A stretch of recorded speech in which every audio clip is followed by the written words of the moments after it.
Suite à mon intervention sur ce plateau de Préventica il y a 5 ans, je vais préciser l'évolution et la continuité des actions du GOC-SPS, qui est le groupement des organisations représentatives des coordonnateurs SPS.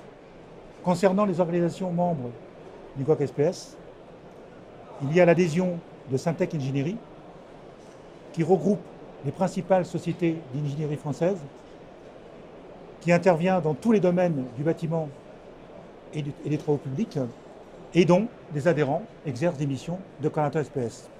Je précise que la COPREC a été membre fondateur du GOC-SPS pour défendre des positions communes auprès des autorités compétentes.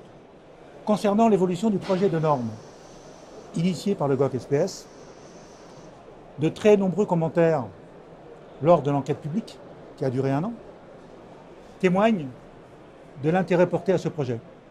Cette norme répond à un besoin après 20 ans de pratique ayant mis en évidence des difficultés, tant pour les maîtres d'ouvrage que pour les coordonnateurs SPS. D'où la nécessité d'élaborer un outil. Donc là, il s'agit d'un outil à la fois pédagogique, méthodologique et pratique. Donc pédagogique, puisqu'il rappelle un certain nombre de conditions réglementaires de la coordination SPS, méthodologique avec ses procédures, et pratique avec ses 6 annexes. Alors, quelle est l'ambition de cette norme? L'ambition de la norme, c'est de permettre au maître d'ouvrage de structurer sa consultation en termes de programme, afin de choisir le coordonnateur SPS en adéquation avec ses besoins. Également, de contrôler la mission du coordonnateur SPS et de favoriser la synergie des acteurs. L'ambition de la norme, c'est également pour le coordonnateur SPS d'avoir un contrat plus précis pour une plus grande efficacité de la réalisation de sa mission au juste prix. Après la norme, le GOC-SPS s'est fixé un nouvel objectif. En collaboration avec les différents acteurs concernés et l'OPP-BTP, il participe actuellement à l'élaboration du livre blanc de la coordination SPS. Les travaux du livre blanc ne sont pas encore terminés.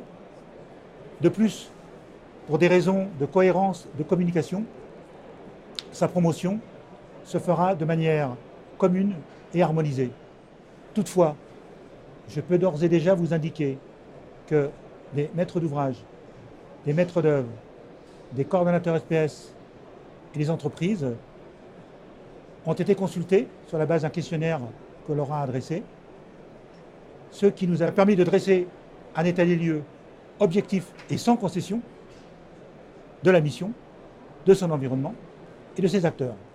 Les représentants de la coordination SPS, soutenus par des maîtres d'ouvrage, ont pris leur avenir en main avec l'ambition de changer les choses.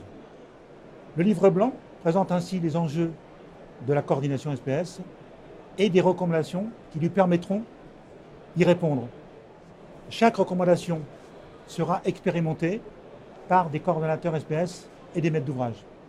2 de ces recommandations concernent d'ailleurs la norme NFP 99-600, ce qui montre une continuité dans l'action, l'objectif étant de parvenir à une professionnalisation de la coordination SPS.